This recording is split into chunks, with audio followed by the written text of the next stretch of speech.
Baik, Salam, selamat pagi, menjelang siang.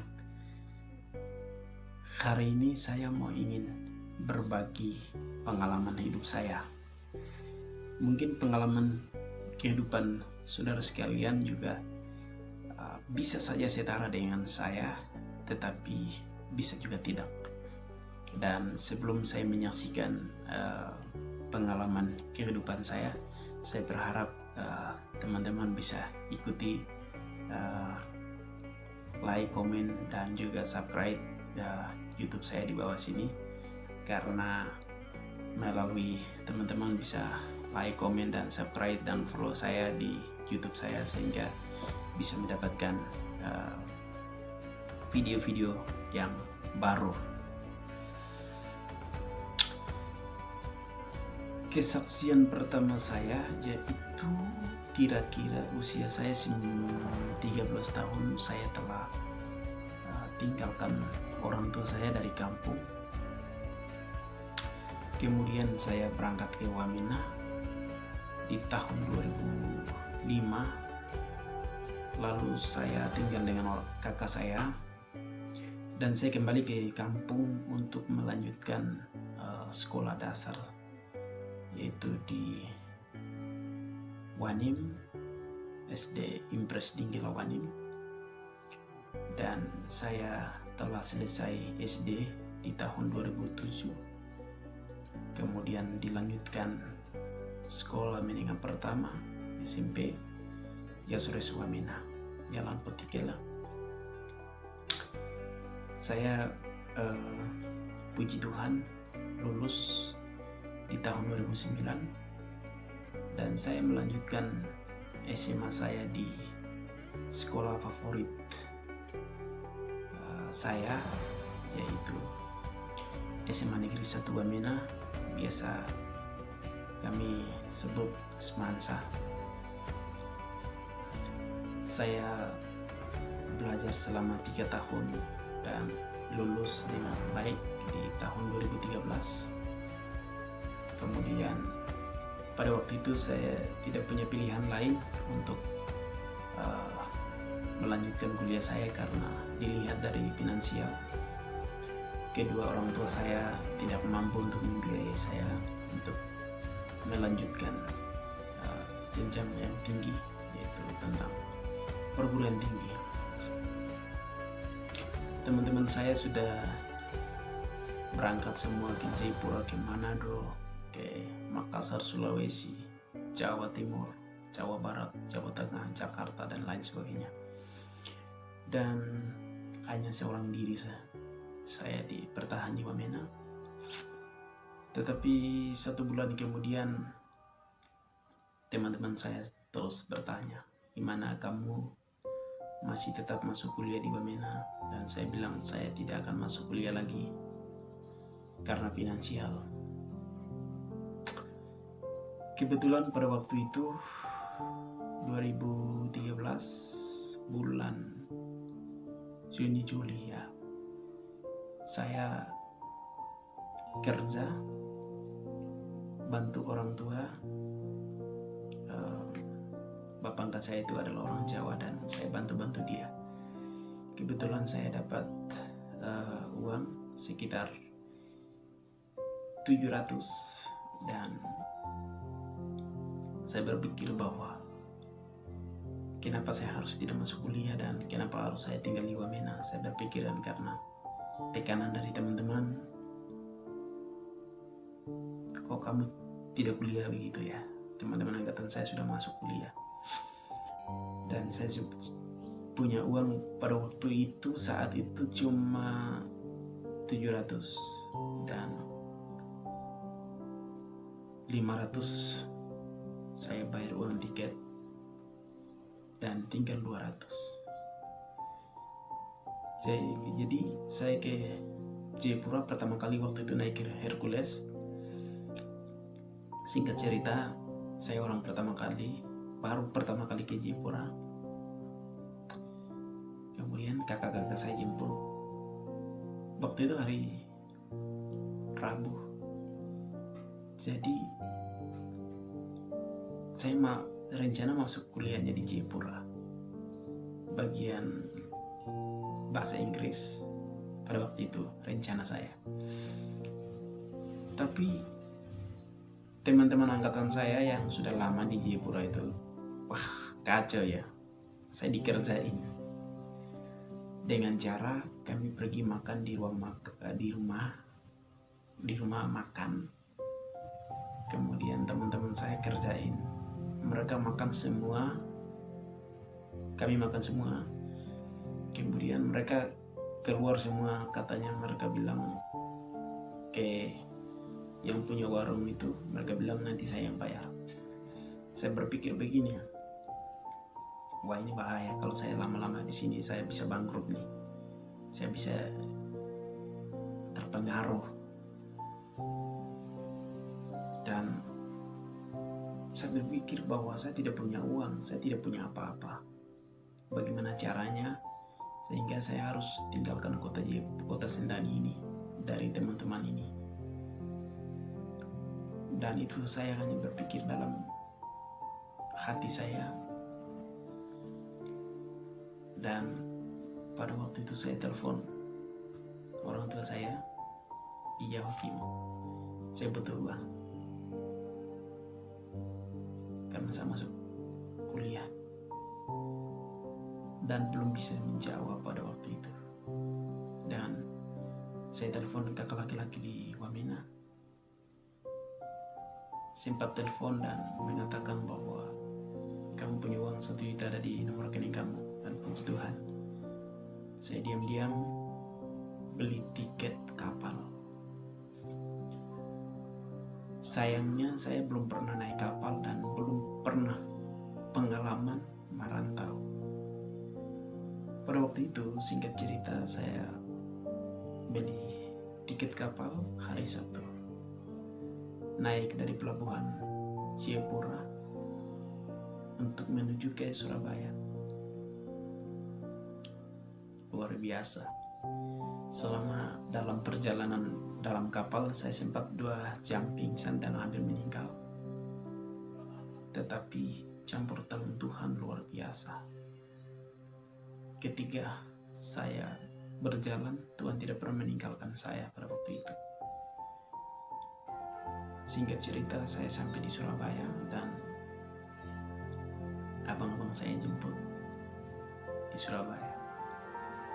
Dan begitu saya turun dari kapal, ada telepon masuk malam-malam, sekitar di Surabaya, di Jawa sini jam 7 malam dan di Papua jam 9. Saya ditelepon bahwa di nomor rekening kamu ada uang 4.500.000 masuk. Luar biasa. Luar biasa. Jadi saya terharu sekali pada waktu itu. Saya tidak punya apa-apa, hampir meninggal di dalam kapal. Dan saudara tahu, saya bawa beberapa pakaian, 2 baju dan 3 celana, dan pegang jasa, beberapa jasa SD, SMP, SMA, SKHUN dan lain.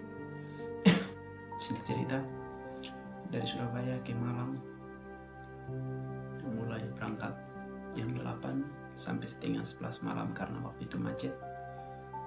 Biasanya 2 jam setengah, tapi pada waktu itu macet. Sampai di terminal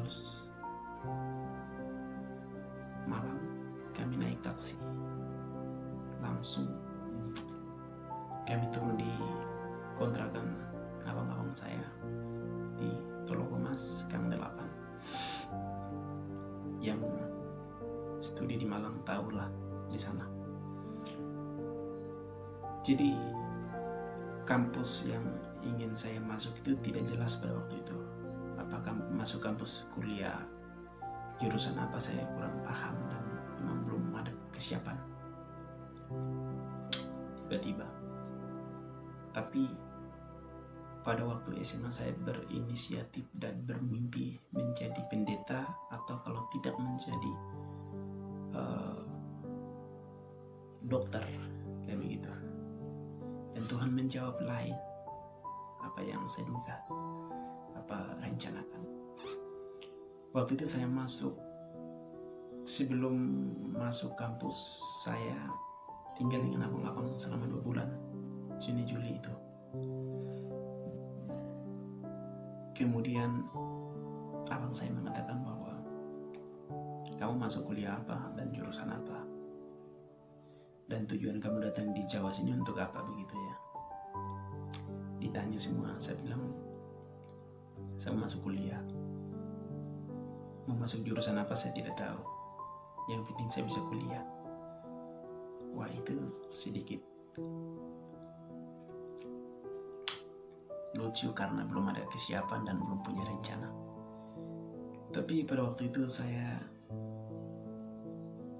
dengan abang, kami pergi daftar di Jalan Bandulan Sekolah Tinggi Alkitab Nusantara Bible School Seminary, dan saya diterima.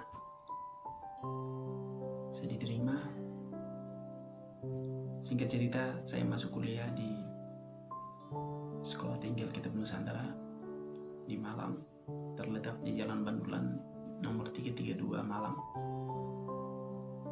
Dan selama 2013 satu semester dan 2014 satu semester awal, saya dengan teman-teman angkatan saya tidak pernah keluar, tidak pernah tahu dari orang tua kami, bahkan siapapun, karena sekolah atau kampus itu punya aturan tidak boleh keluar kalau mahasiswa baru selama 1 tahun. Dan puji Tuhan, selama 1 tahun itu benar-benar saya merasakan saya seperti dipenjarakan. Luar biasa. Selama 1 tahun saya tidak pernah kabari orang tua karena handphone saya disita, tidak bisa menghubungi siapapun. Itu luar biasa. Wow. Dan yang paling keren adalah angkatan saya waktu itu, 2013 itu, pria hanya saya sendiri dan perempuan yang banyak. Dan luar biasa, saya di tengah-tengah mereka menjalani selama 5 tahun pembentukan karakter, baik secara rohani maupun materi, yaitu secara akademik.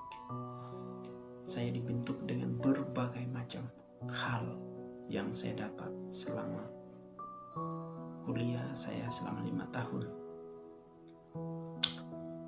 Saya pernah hampir kembali ke Papua, bukan karena saya tidak mampu bertahan, bukan karena keluarga saya tidak membiayai kuliah saya, tetapi saudara mau ingin tahu kenapa? Pada saat waktu itu ya, saya mengakhiri kuliah saya, yaitu menyusun skripsi saya. Saya ditolak selama 7 kali. 7 kali itu sedikit kalau kita lihat dari Thomas Alva Edison yang pernah mengalami kegagalan. Hanya 7 kali saya hampir putus asa dan menyimpan barang, dan saya hampir berangkat. Tetapi salah satu dosen mengatakan bahwa, "Eson, kamu pasti bisa, bertahanlah dan berjuanglah." Dan pada akhirnya saya bisa selesai. 2018 saya berhasil dan saya sukses. Saya sudah diwisudakan oleh kampus. Dan puji nama Tuhan, secara finansial memang tidak mampu untuk melanjutkan, tetapi Tuhan punya rencana yang lain. Di balik semuanya itu Tuhan menyiapkan apa yang tidak pernah saya duga dan tidak pernah saya bayangkan, tidak pernah saya merencanakan dan merancangkan. Kehendak Tuhan lain. Tuhan mengatakan dan Tuhan menjawab doa saya bahwa kamu harus melanjutkan studi S2. Dan sampai hari ini saya sedang S2 di Sekolah Tinggi Pendidikan Guru Agama Kristen Stipak Duta Harapan Malang. Sekarang ini saya konsentrasi ambil pendidikan, dan untuk saat ini saya sedang menulis tesis, dan konsentrasi saya fokus kepada panggilan Tuhan, terutama di bidang pelayanan Tuhan, di bidang mengajar, pendidikan. Dan saya berharap ketika saya lulus tahun ini, semoga pulang kembali ke Papua saya membawa bukan hampa, tetapi saya membawa berkat untuk orang Papua, khususnya untuk keluarga saya. Seperti itu harapan. Tetapi saudara, salah satu hal yang saya dapat kabar di tahun 2020 bulan 11, ada kabar baru datangnya dari kampung, dari Yahukimo, dari kampung ke orang tua saya, dari kampung ke Yahukimo, dan ada kabar baik, kabar gembira atau gado Natal, yaitu ayah saya dipanggil Tuhan. Ayah saya dipanggil Tuhan.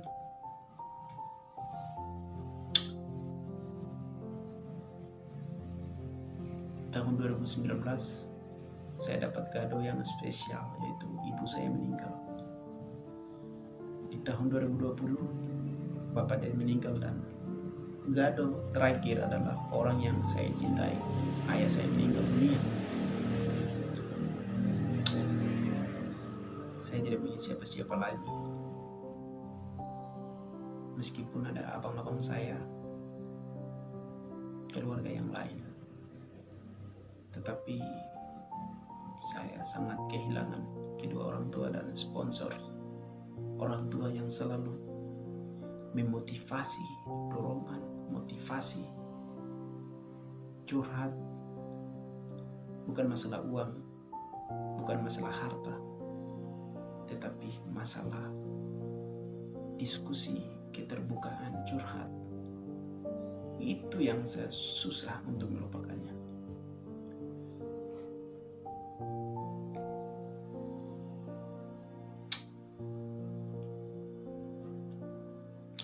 Dan orang itu pernah pesan kepada saya,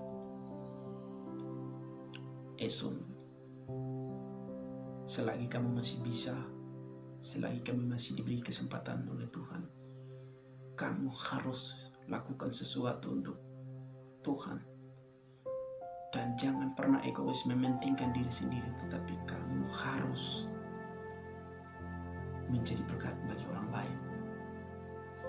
Itu pesan beliau kepada saya, dan dia mengatakan bahwa jangan balik ke belakang, teruslah berjalan. Selama Tuhan masih mengizinkan untuk kamu berjalan, kamu harus jalan.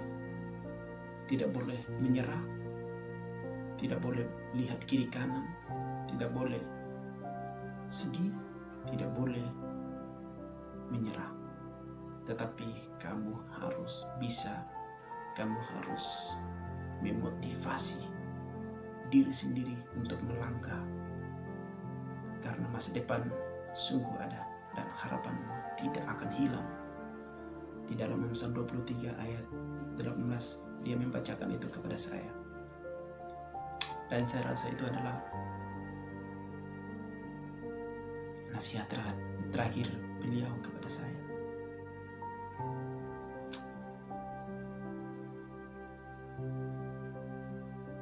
Pengalaman hidup pahit yang saya dapat selama 5 tahun dan selama kurang lebih 8 tahun menjalani kehidupan tanpa orang tua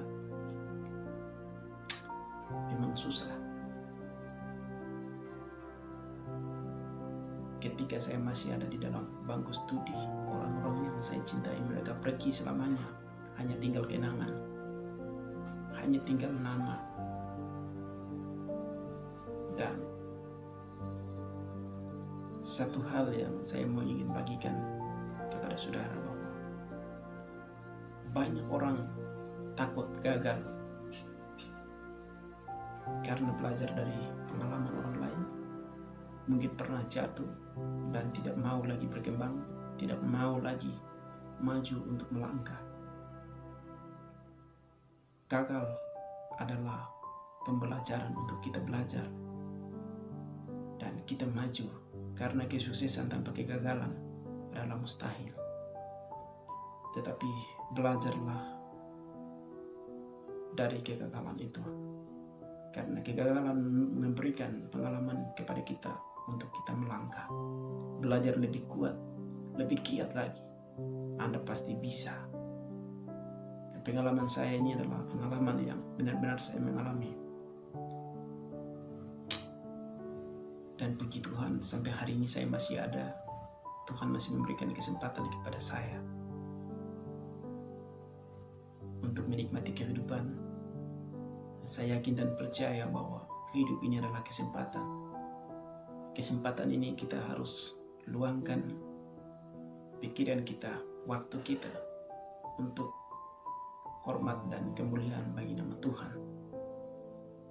Karena kehidupan ini milik Tuhan, bukan milik kita. Kita hanya menjalani.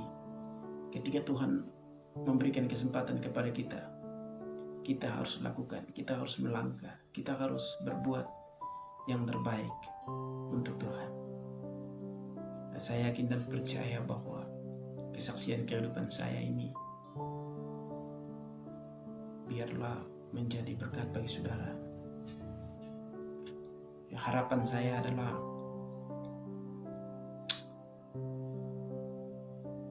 saya mau ingin sampaikan satu bagian firman Tuhan di dalam Mazmur 27 ayat 10 mengatakan bahwa sekalipun ayahku dan ibuku meninggalkan aku, namun Tuhan menyambut aku.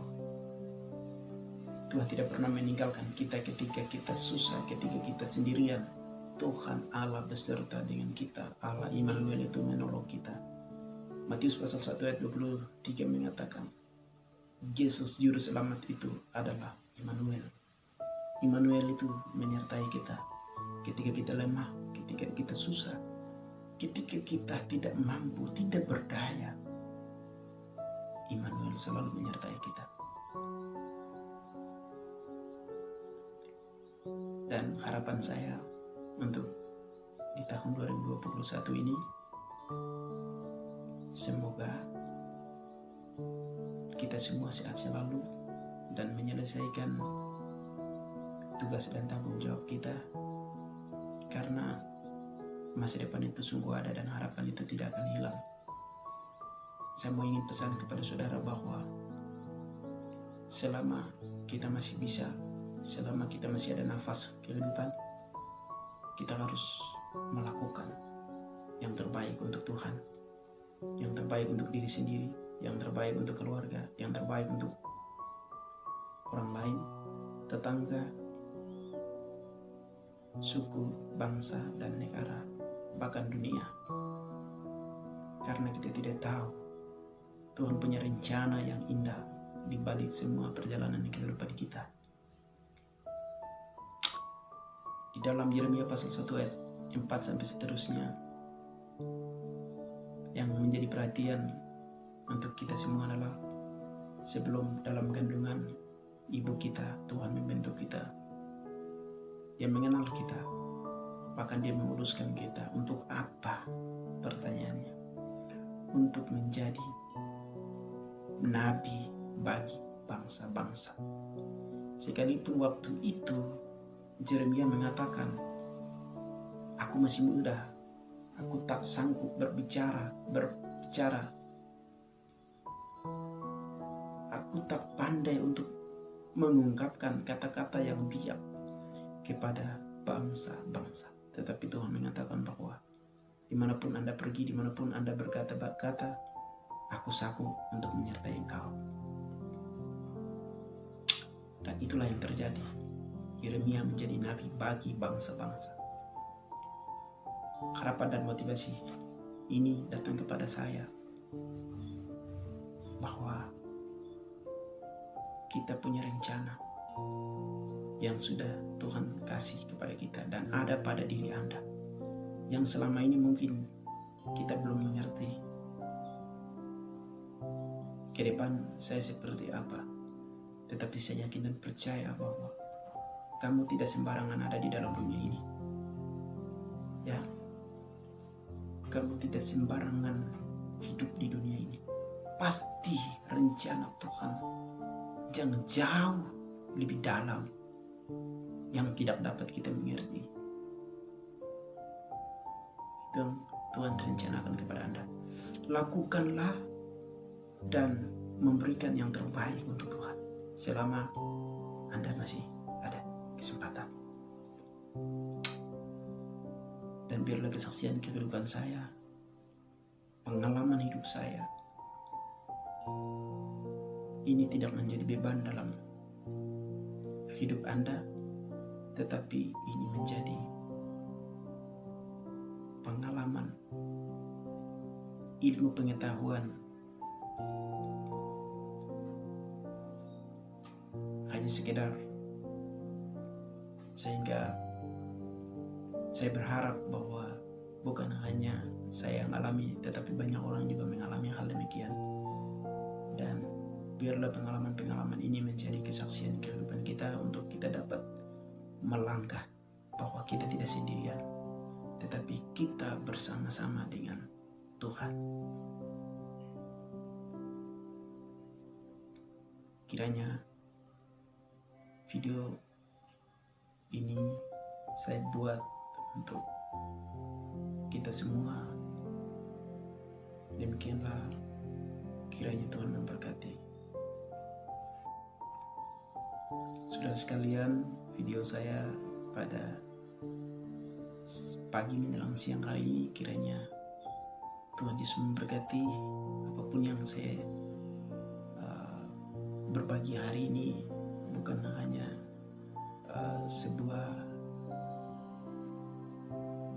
pengalaman hidup saya, tetapi juga bagian dari hidup saya. Kiranya Tuhan Yesus memberkati saudara sekalian.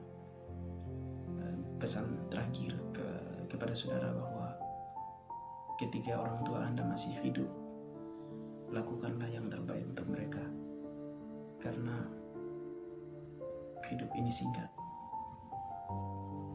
Apa yang sedang kita pikirkan itu belum tentu kita akan memberikan yang terbaik kepada orang tua kita. Tetapi selama mereka masih ada, lakukanlah yang terbaik untuk mereka. Tuhan Yesus memberkati.